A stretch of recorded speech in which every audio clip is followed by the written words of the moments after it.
हमारी संविधान सभा इसी शानदार भवन के सेंट्रल हॉल में बैठा करती थी, जिसके इस गोल गलियारे में 144 स्तंभ हैं। पर क्या आप जानते हैं हमारे संविधान के कितने स्तंभ हैं? कहा जाता है कि भारत का संविधान 3 सुतूनों पर टिका हुआ है। The 3 pillars of our democracy are the legislature, the judiciary and the executive. संसद, न्यायपालिका, कार्यपालिका। वैसे आजकल एक चौथा सुतून भी माना जाता है, मीडिया। सबसे पहले सन 1942 में समाजवादी अर्थशास्त्री और गुजराती नाटककार प्रोफेसर के.टी. शाह ने संसद, न्यायपालिका, कार्यपालिका की इस त्रिवेणी की बात अपने एक नोट में की थी। प्रिय राजेंद्र प्रसाद जी, जैसा आपसे वादा था, मैं आपको संविधान के जनरल डायरेक्टिव्स के बारे में एक दस्तावेज भेज रहा हूं, जो पिछले जून में पंडित जवाहरलाल नेहरू के कहने पे मैंने तैयार किया है। इसमें अमेरिकन, ब्रिटिश और फ्रेंच तीनों संविधानों को एक आदर्श के रूप में लेने की कोशिश है। सरकार के कार्यकलाप और संघ के दूसरे अंगों के काम को भी अलग और स्पष्ट करने की चेष्टा मैंने की है। संघ के इन 3 स्तंभों में से प्रत्येक का एक पृथक और स्वतंत्र अधिकार क्षेत्र होना ही चाहिए। जैसा प्रोफेसर के.टी. शाह ने कहा, संविधान सभा के सामने कई मॉडल्स थे। ब्रिटेन की कैबिनेट सरकार, स्विट्जरलैंड की सीधी चुनी गई कार्यपालिका और अमेरिका का राष्ट्रपति मूलक शासन तंत्र। ऐसे में संविधान सभा के अध्यक्ष डॉक्टर राजेंद्र प्रसाद ने संवैधानिक सलाहकार सर बेनेगल नरसिंह राव को बुला भेजा। आइए आइए राव साहब, बैठिए। Thank you sir. अरे सर तो आप हैं, सर बेनेगल नरसिंह राव। अच्छा, ये बताइए कि क्या ये जरूरी है कि हम अपने संविधान को इंग्लैंड, स्विट्जरलैंड और अमेरिका के संविधान के आधार पर ही बनाएं? No, sir, absolutely not.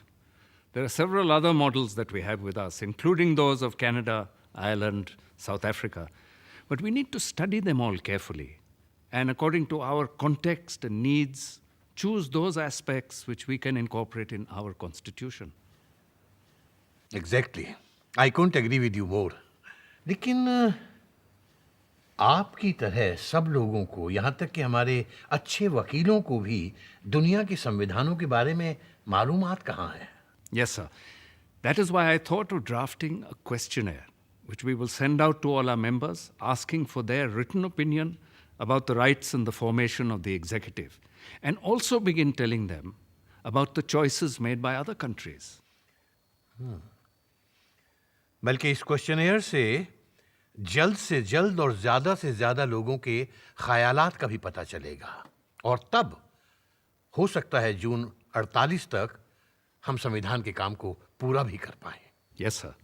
I will immediately begin drafting the questionnaire and send it out to all members of the central and provincial assemblies. Thank you. 17 मार्च 1947 को constitutional adviser sir B N. Rao ने 27 सवालों की एक प्रश्नोत्तरी बनाई। इसमें हर तरह के सवालों के साथ दुनिया भर के संविधानों के उदाहरण भी सामने रखे गए थे। जैसे, क्या राष्ट्रपति को दोबारा चुना जा सकता है? सवाल के साथ लिखा था, अमेरिका में रूजवेल्ट के अपवाद के अलावा जिन्हें 4 बार चुना गया, राष्ट्रपति का निर्वाचन केवल 2 बार हो सकता है। वहीं स्विट्जरलैंड में राष्ट्रपति को दोबारा चुने जाने का अधिकार ही नहीं है, और आयरलैंड में राष्ट्रपति का चुनाव केवल 1 और बार हो सकता है। सभी राज्यों की विधानसभाओं और संविधान सभा के सदस्यों को ये प्रश्न पत्र भेजा गया। What should be the designation of the head of the Indian Union? It should be president. No. Rashtrapati. Sounds more Indian. It is president for me. What should be his term in office? It should be 4 years. 6, I think. Should he be eligible for re-election? Yes.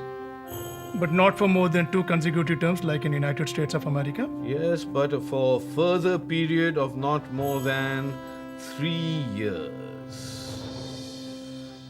What should be the nature and type of the Union executive? British, that is parliamentary, or American, which is presidential, or Swedish, which is a mixture, or something else? Parliamentary, of course. For once, I agree with you. Parliamentary. Parliamentary it is. सिर्फ 2 जवाब? Yes, sir.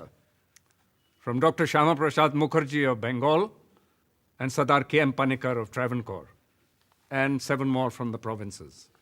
लेकिन राव साहब, ऐसी हालत में हम constitution के खाके को लेकर आगे कैसे बढ़ेंगे? Don't worry, sir. I will immediately start drafting a memorandum for the Union Constitution. और साथ ही आपको कॉन्स्टिट्यूशन के क्लॉजेस के ड्राफ्ट भी तैयार करने पड़ेंगे। देख लीजिएगा, एक बार ढांचा बनने के बाद सब लोग नुक्ताचीनी करने खड़े हो जाएंगे, लेकिन शुरुआती दौर में कोई सामने नहीं आएगा। राव साहब चाहते थे कि प्रेसिडेंट को पूरे राष्ट्र द्वारा एक सार्वजनिक चुनाव से इलेक्ट किया जाए, पर उनकी ये तजवीज़ मानी नहीं गई। उसी समय श्री अल्लाडी कृष्णस्वामी अय्यर और श्री गोपालस्वामी अयंगार ने भी एक मेमोरेंडम तैयार किया, जिसमें राष्ट्रपति को बहुत से अधिकार दिए गए। इस प्रस्ताव में राष्ट्रपति को सेनाओं का सर्वोच्च कमांडर इन चीफ नियुक्त करने, संसद द्वारा पारित बिलों को वापस कर देने और मंत्री परिषद के कहने पर लोकसभा को भंग करने जैसे अधिकार पहली बार सामने आए थे।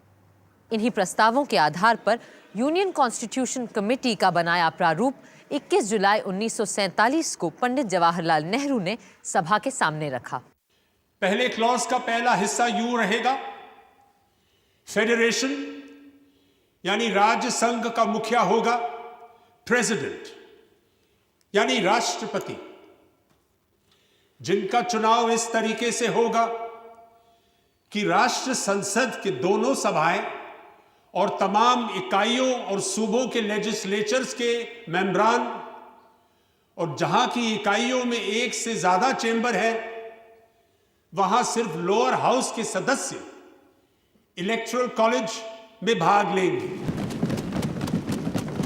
इकाइयों में समानता लाने की गर्ज से इकाइयों के लेजिस्लेचर्स के वोटों को उनकी आबादी के हिसाब से ही वजन दिया जाएगा।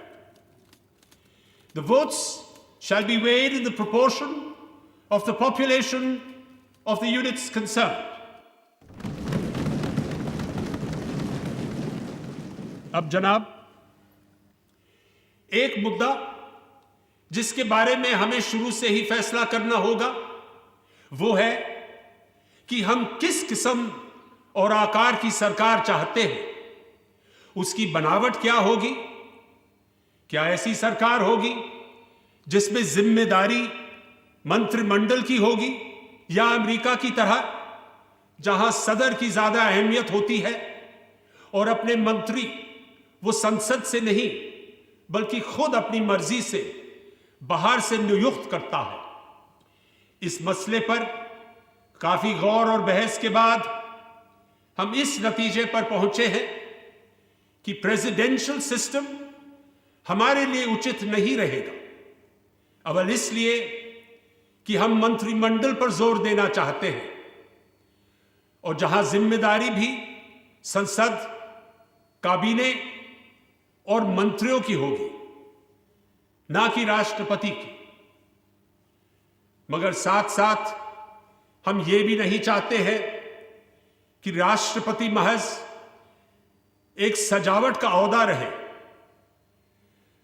अब इसके बावजूद हम एडल्ट फ्रैंचाइज के जरिए उनका चुनाव कराएंगे और ऊपर से उन्हें कोई असली जिम्मेदारी भी ना दें, तो बड़ा अजीब सा मामला बनेगा। अलावा इसके कि तमाम वक्त और लागत इस कवायद पर सर्फ होगा। सच पूछिए तो मैं खुद डेमोक्रेटिक तरीके के हक में हूं, मगर कभी कभी ज्यादा डेमोक्रेटिक तरीके गैर जरूरी भी साबित होते हैं। और अगर हम इतने बड़े पैमाने पर चुनाव कराएंगे तो हमारा सारा वक्त इसी में जाया हो जाएगा कि बस हम चुनाव ही चुनाव और उसकी तैयारी करते रहें, और किसी और काम के लिए हमारे पास वक्त ही नहीं बचेगा। पंडित नेहरू ने यह भी कहा कि असल में तो अच्छा होता अगर राष्ट्रपति किसी पार्टी, किसी दल का ना होता, पर शायद व्यावहारिक रूप से यह संभव ना हो पाए। पर इतना आवश्यक है कि चुने जाने के बाद राष्ट्रपति किसी दल विशेष का नहीं बल्कि पूरी निष्पक्षता से सारे देश और संविधान का रखवाला हो जाए। आज भी यही परंपरा जारी है। उधर डॉक्टर राजेंद्र प्रसाद के मन में कुछ शंकाएं अभी भी थीं।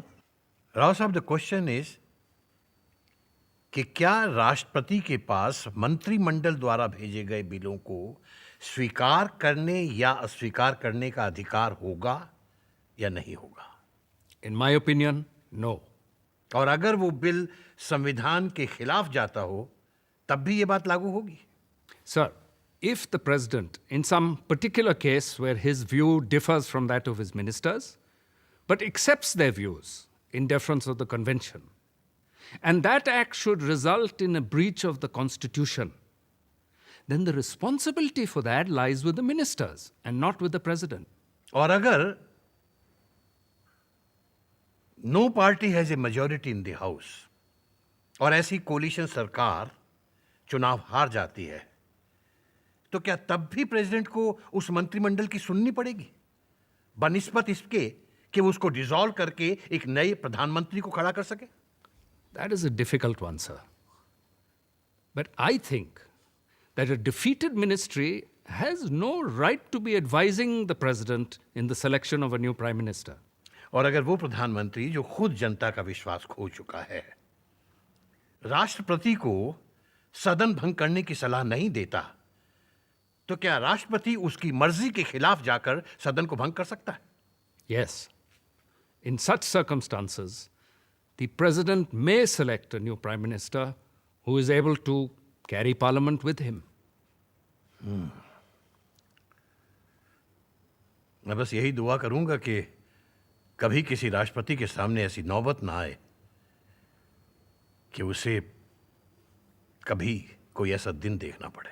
मंत्रिमंडल संसद के सदस्यों से चुना जाए या मंत्रियों का चुनाव सीधे जनता द्वारा किया जाए या मंत्रियों को अमेरिका की तरह चुने जाने की जरूरत ही ना हो और वो केवल सरकार के मुखिया की मर्जी पर मंत्री बन सके। इस बात पर एक बार फिर बड़ी बहस शुरू हुई दिसंबर 1948 में। Mr. Vice President, I beg to move कि कैबिनेट में 15 मेंबर होने चाहिए जो पार्लियामेंट के दोनों हाउसेस अपने आपस में से चुनेंगे और इन 15 मेंबर में से फिर आपस में प्राइम मिनिस्टर चुनेंगे। दोनों चुनाव प्रोपोर्शनल रिप्रेजेंटेशन के तरीके से होगा जिसमें एक ट्रांसफरेबल वोट हुआ करेगा।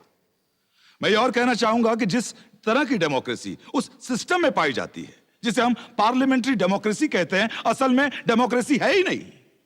आइंदा की सियासत का मेरा तस्वुर है नॉन पार्टी पॉलिटिक्स।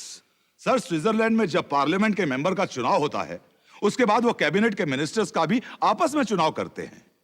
वहां एक पार्टी को सरकार बनाकर दूसरी पार्टियों को दबाना या उन्हें सताने का सवाल ही नहीं उठता। क्या आप मुझे ये बता सकते हैं कि स्विट्जरलैंड कोई देश है या कोई शानदार अंतरराष्ट्रीय होटल?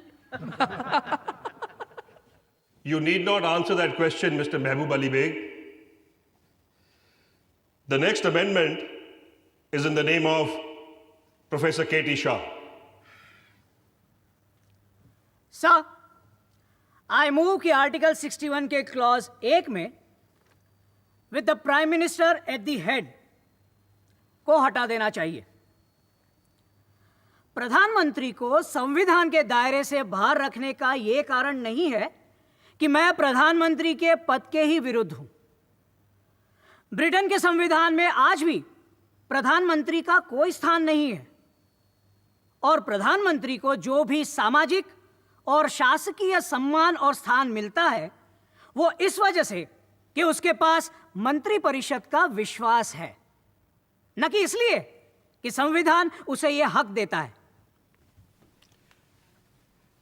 क्या मैं प्रोफेसर शाह से यह जान सकता हूं कि हालांकि वो ये कह रहे हैं कि बरतानिया के आइन में वजीर आजम या प्राइम मिनिस्टर का कोई वजूद नहीं है, पर क्या यह हकीकत नहीं है कि बरतानिया के आइन में वजीर आजम का वजूद एक हकीकत है?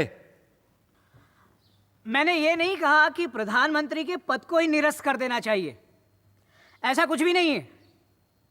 मेरी मंशा सिर्फ इतनी है कि संविधान में हमें कैबिनेट के सारे मंत्रियों को बराबर का दर्जा देना चाहिए और किसी को भी अधिक महत्व नहीं देना चाहिए। इससे कैबिनेट की जिम्मेदारियों में एक फ्लेक्सिबिलिटी भी बनी रहेगी, जो अभी वहां नहीं है। मुझे यह भी प्रस्ताव रखना है कि जब भी कोई मंत्री और खास करके प्रधानमंत्री बदला जाए तो उसे पूरे संसद के सामने प्रस्तुत किया जाए और उस व्यक्ति पर सदन का विश्वास मत लिया जाए। और यदि कोई यह विश्वास मत प्राप्त करने में असफल रहे तो उसे तुरंत हटाकर उसकी जगह किसी और को नियुक्त किया जाना चाहिए। और अगर पूरे मंत्रिपरिषद को ही सदन का विश्वास ना मिले तो पूरे कैबिनेट को ही निरस्त कर देना चाहिए और उसकी जगह नया मंत्रिमंडल बनाया जाना चाहिए। जाहिर है ऐसे प्रधानमंत्री और कैबिनेट के बारे में संशोधन प्रस्ताव पारित नहीं हो पाए, लेकिन राष्ट्रपति के चुनाव को लेकर बहस बहुत बाद तक जारी रही और सन 1948 के अंत में संविधान सभा में प्रोफेसर केटी शाह ने एक अनुमोदन प्रस्ताव के जरिए फिर से ये मुद्दा उठाया। सर, मेरा अभी भी यही विचार है कि हम बहुत बेहतर व्यवस्था बनाएंगे अगर हम राष्ट्रपति का चुनाव सीधे सीधे सारी वयस्क जनता के वोट से करें, ना कि उस तरह घुमा फिरा के जैसा कि हम करने की सोच रहे हैं। आखिर यह भी तो सोचिए कि आपकी संसद कभी भी भंग हो सकती है, जबकि राष्ट्रपति का चुनाव एक सुनिश्चित अवधि के लिए होगा। इसीलिए मैं इस व्यवस्था की बात कर रहा हूं और आशा है कि आप इसे स्वीकार करेंगे। Sir, the constitution before the House is a parliamentary system where the government is carried on not directly but by the duly elected representatives of the people. And in consonance with that principle, the framers of this constitution have wisely made the presidential election an indirect election and not a direct one as Professor Shah envisages. Sir, the whole question turns upon one issue. That is, who is going to be responsible to the people of the country with regard to the administration? A president coming through the direct vote as such has an independent existence outside the sphere of the parliament. And sometimes, as honorable members may have seen, conflicts do arise between the parliament and the president. Sir, it makes the smooth working of the machinery very difficult. The Union Committee has given due attention to this question, and therefore, the amendment may be rejected. Sir, turning to the amendment of Professor K.T. Shah, the matter in my judgment requires to be considered by the point of view of the size of the electorate. Let me give the House some figures of the total electorate that would be involved if we accepted Professor Shah's amendment. So far as the figures are available, we altogether are 317 million people for the whole territory of India. Assuming that the adult franchise entitled to vote will be about 50% of the whole population, the electorate will consist of 158.5 million, that is 15 crore and 85 lakh voters. Let me give figures involved in the American elections. The total electorate involved subject to correction is 75 million. That is less than half of what we are talking about here. The size of the electorate, therefore, in my judgment, forbids us from adopting adult suffrage in the matter of presidential election. We have provided that the president shall be elected by the members of the legislatures of the states and the two houses of the parliament who themselves are elected by adult suffrage. I therefore oppose the amendment.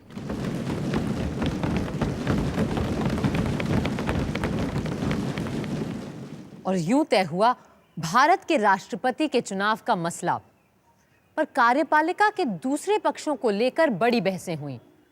अल्पसंख्यकों के नुमाइंदे चाहते थे कि एक non parliamentary executive सरकार बनानी चाहिए और मंत्रिमंडल का चुनाव धर्म जाति के अनुपात में प्रोपोर्शनल रिप्रेजेंटेशन द्वारा किया जाना चाहिए। खुद कांग्रेस पार्टी के दलित नेता भी चाहते थे कि अल्पसंख्यकों और हरिजनों को मंत्रिमंडल में आरक्षण दिया जाए। डॉक्टर अंबेडकर ने तो इस बारे में एक पर्चा ही तैयार कर डाला। The application of the British system to India will mean British parliamentary system.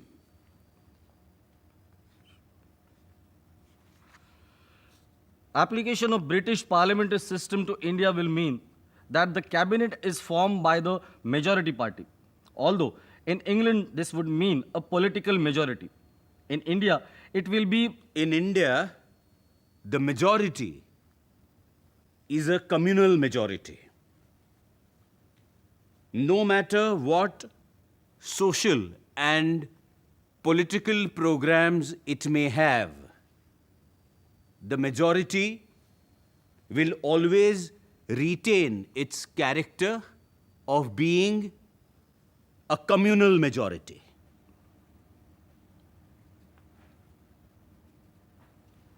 Aage. The majority in Britain is under no obligation to bring a representative of the minority communities into the cabinet. But in India, this will be wrong. No. Likho. In India, it will be forever threatening and prove a menace to the life, liberty, and pursuit of happiness of minorities in general and untouchables in particular. It would make the majority community a governing class and the minority community a subject race.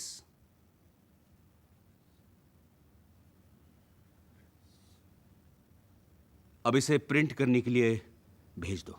Ji Sardar, Muslim league और अंबेडकर साहब की तो बात समझ में आती है, लेकिन अब अपने जगजीवन बाबू भी चाहते हैं कि कैबिनेट में माइनॉरिटीज और बैकवर्ड्स को रिजर्वेशन दिया जाए। माइनॉरिटी के प्रोपोर्शनल रिप्रेजेंटेशन की बात मानी नहीं गई, इसलिए घुमाकर कान पकड़ना चाहते हैं। और क्या?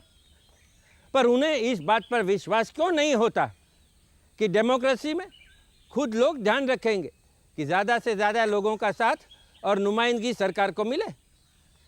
और ड्राफ्टिंग कमेटी ने भी यही कहा है कि जहां तक मुमकिन हो राष्ट्रपति को इस बात पे ध्यान रखना चाहिए कि कैबिनेट में अलग अलग ग्रुप्स और माइनॉरिटीज की नुमाइंदगी होनी चाहिए। पर ये लोग इतनी आसानी से मानेंगे नहीं और सब कमेटी में वोट की जीत करेंगे। पार्टी की तरफ से व्हिप जारी करना होगा इस बारे में। बात बात पर व्हिप जारी करना ठीक नहीं है। प्रस्ताव पर वोट होगा तो देखा जाएगा।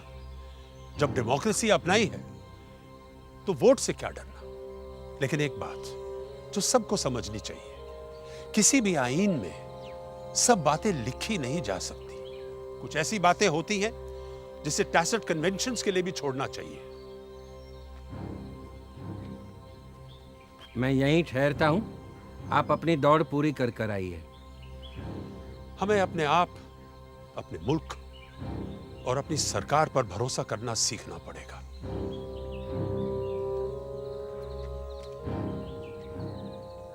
कार्यपालिका में किसी भी प्रकार के आरक्षण के प्रस्ताव को सब कमेटी में 7 के मुकाबले 8 वोटों से खारिज कर दिया गया। धीरे धीरे सभी ने इस व्यवस्था की अच्छाई और सच्चाई को देखा और 4 नवंबर 1948 को सभा में संविधान का ड्राफ्ट रखते हुए खुद डॉक्टर अंबेडकर ने इस व्यवस्था की हिमायत की। A democratic executive must satisfy 2 conditions. 1, it must be a stable executive. And 2, it must be a responsible executive. Unfortunately, it has not been possible so far to devise a system which can ensure both in equal degree. What the draft constitution proposes is the parliamentary system. The draft constitution places a functionary at the head of the Indian Union who is called the President of the Union. The President of the Indian Union will be generally bound by the advice of his ministers. He can do nothing contrary to their advice. The ministers under the Indian Union are members of Parliament. Only members of Parliament can become ministers. अगर हम अपने यहाँ non parliamentary executive को लेकर आएं तो cabinet के लोग निशा खातिर होकर आराम से अपना काम कर सकेंगे, वरना अपने वजूद के लिए अपने हिमायतियों के रहमो करम पर रहना पड़ता है। और इसीलिए पार्लियामेंट्री एग्जीक्यूटिव में सरकार कमजोर पड़ जाती है और वजीरों को अपने फिरके, कौम या जात के हिमायतियों के भरोसे पे कायम रहने पर मजबूर होना पड़ता है।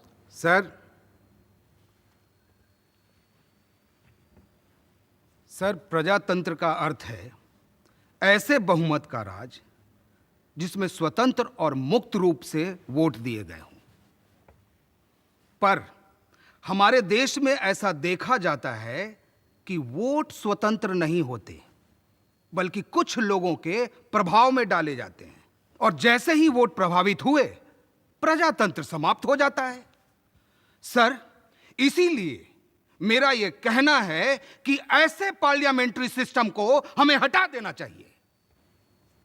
संसदीय प्रणाली में विभिन्न पार्टी के लोगों को भरमा के वोट हासिल करते हैं ताकि बहुमत पाके अपनी सरकार बना सके।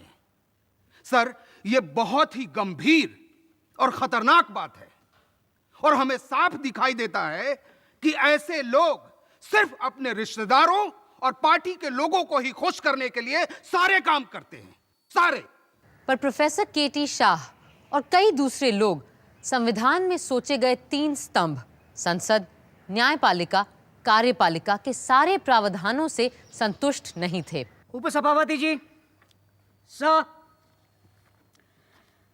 आई बेग टू मूव संघ के मुख्य अंगों संसद, कार्यपालिका और न्यायपालिका के अधिकारों को एक दूसरे से पूर्णतः पृथक होना चाहिए। सर, मेरे विचार से ये एक चीज सारी दूसरी बातों से अधिक महत्व की है अगर हमें सिविल लिबर्टीज और रूल ऑफ लॉ को बचाना है। यह बहुत जरूरी है कि न्यायपालिका किसी भी शक और शुबे के दायरे से ऊपर रहे और इसीलिए उसे किसी भी प्रदूषण से बचाना जरूरी है। उम्मीद है मेरी खरी बात किसी को बुरी नहीं लगी होगी। न्यायपालिका को किसी भी राजनीतिक पूर्वाग्रह की छूत से भी बचना होगा और हर राजनीतिक पार्टी में यह बीमारी होती ही है। यही तर्क थोड़ा सा बदलकर संसद और कार्यपालिका पर भी लागू होता है। कार्यपालिका अगर चाहे तो संसद को भ्रष्ट कर सकती है। कार्यपालिका संसद सदस्यों को पोस्ट और मंत्री पद के तोहफे देकर उनके वोट खरीदने की ताकत रखती है। पश्चिम से आई जिस पार्लियामेंट्री व्यवस्था को हम अपनाने जा रहे हैं उसका सबसे बड़ा रोग यही है कि किसी को पद देते समय यह देखा जाता है कि वो वोट कितने ला सकता है, न कि यह कि वो देश और समाज की सेवा कितनी कर सकता है। अभी से आने वाले मंत्रियों पे आरोप मत लगाइए। मुझे पता है कि मेरी आवाज यहां नक्कार खाने में तूती की आवाज की तरह है, पर फिर भी मैं अपनी बात आपके सामने रखूंगा और यही कहूंगा कि हम कोई बहुत स्वस्थ परंपरा नहीं डाल रहे हैं। हम सबके लिए और देश के लिए यही अच्छा रहेगा कि हम एग्जीक्यूटिव, जुडिशरी और लेजिस्लेचर के तिगदे को किसी एक सर्वशक्तिमान कैबिनेट की जकड़ से बाहर रखें। पर दूसरों के ख्याल भी दूसरे थे। Sir, I oppose the new clause. My main reason is that this House is wedded to a parliamentary system of democracy. And this new clause is out of place in such a constitutional structure. व्यक्तिगत तौर पर मुझे लगता है कि यदि उन पर छोड़ दिया जाए तो डॉक्टर अंबेडकर अमेरिकन तंत्र को ही पसंद करते, और बहुत हद तक मैं उनसे सहमत भी हूं कि हमारी मौजूदा संसदीय प्रणाली में बहुत सारी कमजोरियां हैं। हमने कितने ही सूबों में देखा है कि कैसे राजनीतिक पार्टियों के मंत्री 4-4, 5-5 सदस्यों के दलों को घूस देकर खुश रखने की कोशिश करते हैं ताकि उनका बहुमत और उनकी सत्ता बनी रहे। शायद ये हमारी गुलामी है कि हम ब्रिटिश सरकार के तंत्र को अपनाने में ही लगे हुए हैं, उसी कोशिश में लगे हुए हैं। यदि ऐसा ना होता तो हमने अमेरिकन सिस्टम को अपनाया होता। वहां जुडिशरी और लेजिस्लेचर और एग्जीक्यूटिव एक दूसरे से बिल्कुल स्वतंत्र हैं। वहां की संसद देश के भले के लिए कोई भी कानून पास कर सकती है और उस कानून को मानना राष्ट्रपति की जिम्मेदारी हो जाती है, जबकि हमारे संविधान में सदन के नेता को पूरी संसद से बहुमत लेना पड़ता है और संसद सिर्फ उन्हीं कानूनों को पारित करेगा जो बहुमत वाली पार्टी को सही लगते हैं। डॉक्टर अंबेडकर तो खुद अमेरिका में पढ़े थे, पर उन्होंने अमेरिकी संविधान की कमजोरियों की तरफ सबकी नजर मोड़ी। There is no dispute whatsoever that the executive should be separated from the judiciary. With regard to the separation of the executive from the legislature, it is true that such a separation does exist in the Constitution of the United States. But if my friend Professor Shah had read some of the recent criticisms of that particular provision of the Constitution of the United States, he would have noticed that many Americans themselves were quite dissatisfied with the rigid separation embodied in the American Constitution between the executive and the legislature. Shri KM. Munshi doctor Ambedkar की हिमायत में खड़े हुए। दो कार्यपालिकाओं के बीच, यानी कि एक American model और दूसरे ब्रिटिश मॉडल के बीच चुनाव का सवाल ही कहां उठता है। ब्रिटिश मॉडल को ही सबने चुना है, सबने उसकी तारीफ की है, यहां तक कि खुद अमेरिकन कॉन्स्टिट्यूशनल एक्सपर्ट्स ने भी माना है कि यही कार्य प्रणाली आज के मॉडर्न युग यानी कि आधुनिक समाज के लिए बेहतर है। इसके अलावा हमें यह महत्वपूर्ण बात नहीं भूलनी चाहिए कि पिछले कमोबेश 100 सालों में हिंदुस्तान में हमने ब्रिटिश संविधान के कानून को ही मानकर काम किया है और हमारे कॉन्स्टिट्यूशनल ट्रेडिशंस धीरे धीरे पार्लियामेंट्री ही बन गए।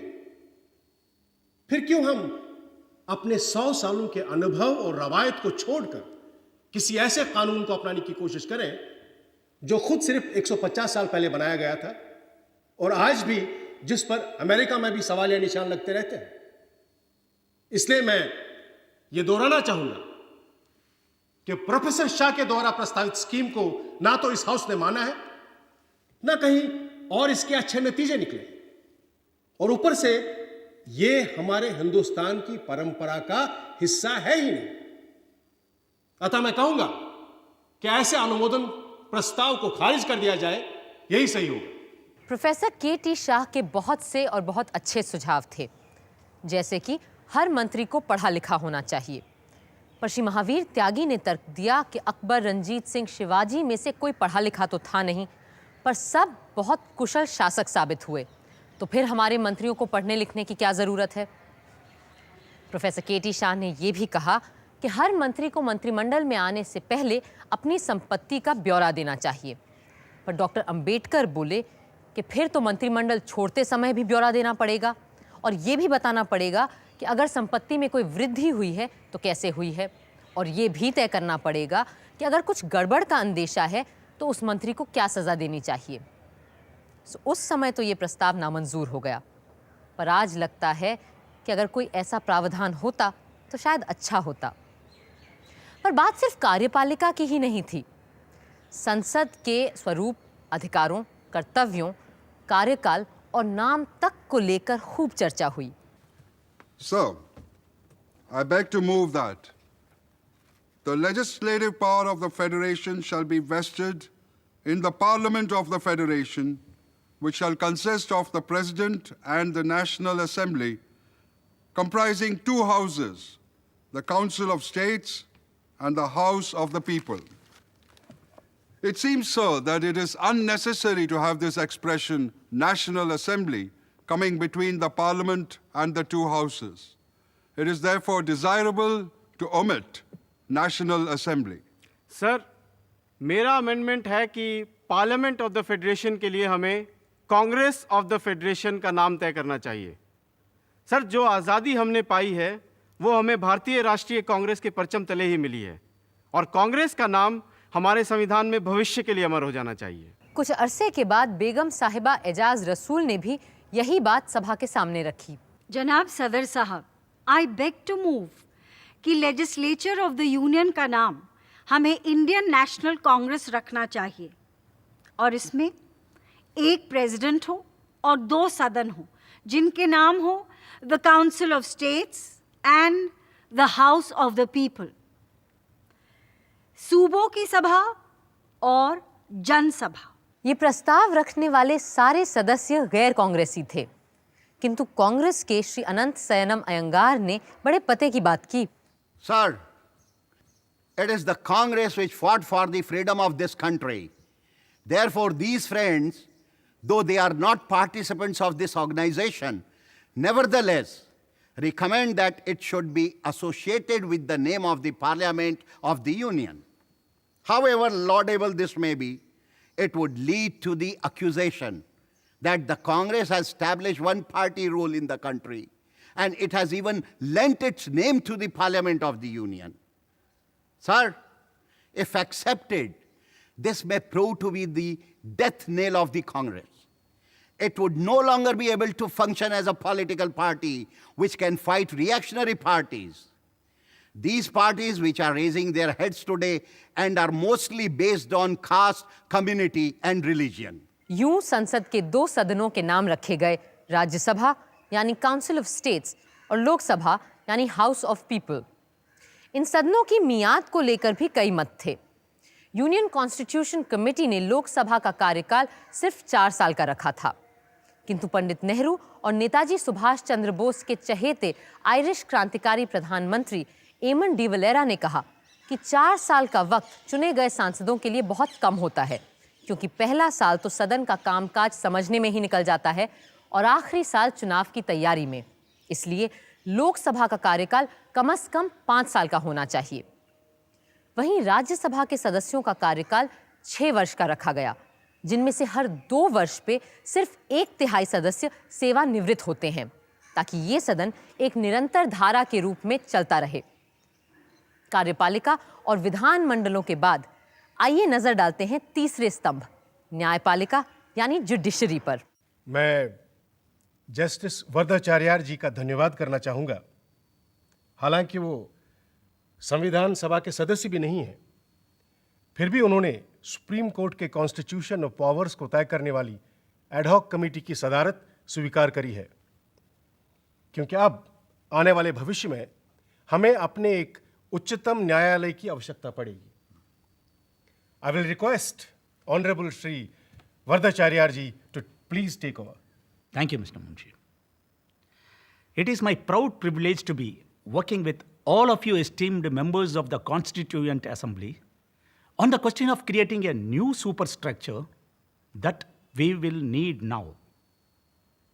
Fortunately, at the level of lower and higher courts, we have inherited a well-constructed and smoothly functioning sound judicial system from the British.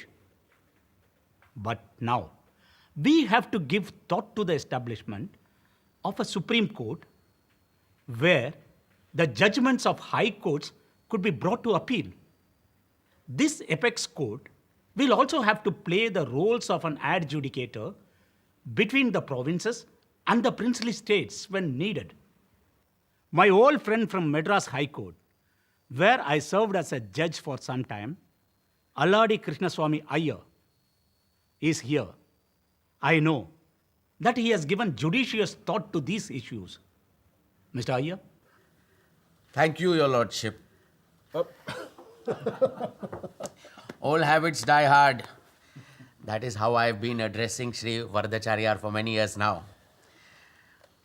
But I also know that we are here precisely to break old habits and make new conventions. Now, this new body, this Supreme Court, this whatever we may decide to name this APEC constitutional body, apart from being the highest platform for appeals, will have in its power and purview the necessary means to safeguard fundamental rights of every citizen of free India. That soon we will have. And unlike the Privy Council, this Supreme Court should also have the mandate and the authority to examine the constitutionality of any legislation that our parliament may make in the future. Supreme court न सिर्फ हमारे संविधान का रखवाला और खैरखा होगा, बल्कि वो हर भारतीय को वो समान अधिकार भी प्रदान करेगा जिसके लिए सदियों से अंग्रेजों की अधीनता और रजवाड़ों की गुलामी में हम तरसते रहे। हमारा उच्चतम न्यायालय उस सामाजिक क्रांति का वो धारदार हथियार भी होगा जो पुरानी बेड़ियों को काटकर हमें मुक्त करेगा। And yet, this Supreme Court must not busy itself only with the rights debate. It must not concern itself only with the life and liberty of the individual, but include within its scope criminal appeals, civil cases, and financial matters as well. Only then will it become our Supreme Court in the real sense of the term.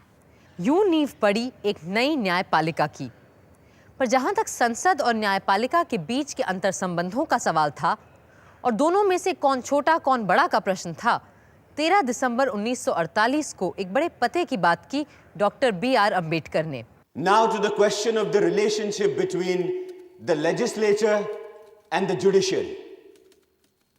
In a federal constitution, it is always open to the judiciary to decide whether any particular law passed by the legislature is ultra-virus or intra-virus. In other words, the judiciary would be endowed with the authority to question the law, not merely on the ground whether it was in excess of the legislature's authority, but also on the ground that whether the law was a proper law. It may be a perfectly good law, but if it violates the fundamental principles, the judiciary would have the power of declaring it invalid. For myself, I cannot omit the possibility of a legislature packed by partymen making laws which may abrogate and violate the fundamental rights affecting the life and liberty of an individual.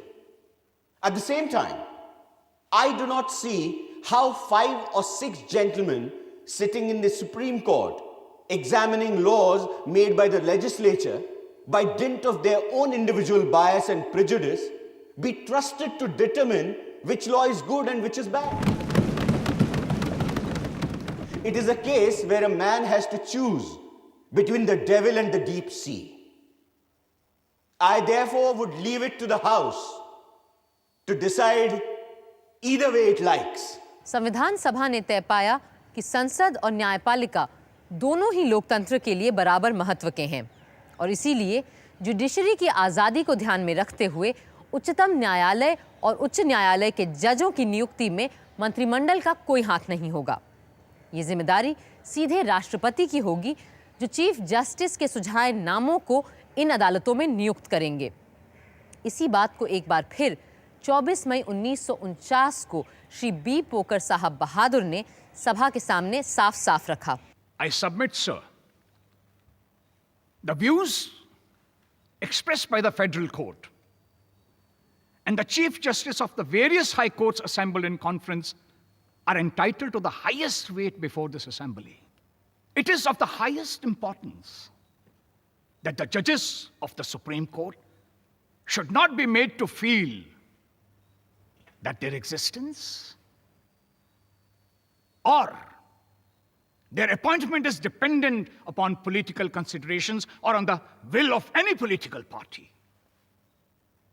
Therefore, it is essential that there should be sufficient safeguards against political influence being brought to bear on such appointments. Therefore, I submit, sir, that it is of the highest importance that the President must not only consult the Chief Justice of India, but also obtain his concurrence on the appointment of his colleagues, the judges of the Supreme Court. It cannot be denied that the judiciary should be above all political parties and above all political consideration. इन सारे नियमों के बन जाने और न्यायपालिका का स्वरूप तय हो जाने के बाद विद्वान वकील और संविधान सभा के सबसे सक्रिय सदस्यों में से एक श्री अल्लाडी कृष्णस्वामी अय्यर ने संविधान सभा को संबोधित किया। अरे बैठिए बैठिए, आप बैठकर ही बोलिए। The Constitution has accorded the proper place to the judiciary as it should be in a written and especially in a federal constitution. The Supreme Court in India, under the Indian Constitution, as this House is aware, has wider powers than the highest court in any known federation, including that of the United States of America, where the Supreme Court is not a general court of appeal. It is the ultimate arbiter in all matters involving the interpretation of the Constitution.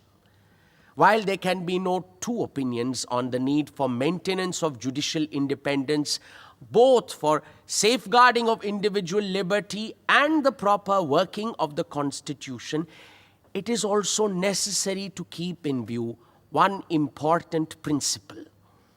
The doctrine of independence is not to be raised to the level of a dogma so as to enable the judiciary to function as a kind of super legislature or super executive.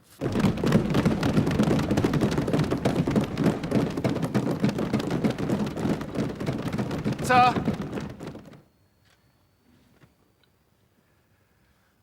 my friend, Mr. Aladi Krishnaswamy Iyer pointed out, and rightly so, that the judiciary should not place itself as an imperium in imperio. Of course, there is always that danger also. When people talk of separation of power, this separation of power may be made in such a way that the judiciary may be invested with immense power, that it might eventually lead to the breakdown of the government of the day, which I believe is not the case in our constitution. Doctor Ambedkar का सपना था कि एक ऐसी समग्र न्यायपालिका बने जो दीवानी, फौजदारी और संवैधानिक हर तरह के मुकदमे में सबको कानूनी उपचार और न्याय दे सके और इस तरह देश की एकता को कायम रखने का काम कर सके। आज वो सपना एक हकीकत है। कुल मिला के विधानमंडल, न्यायपालिका, कार्यपालिका की इस त्रिवेणी ने एक ऐसा बेजोड़ अटूट जाल बुना, सीमलेस वेब, जो हमारे दुनिया के सबसे बड़े लोकतंत्र को संभालने, बांधने और पालने का काम कर रहा है।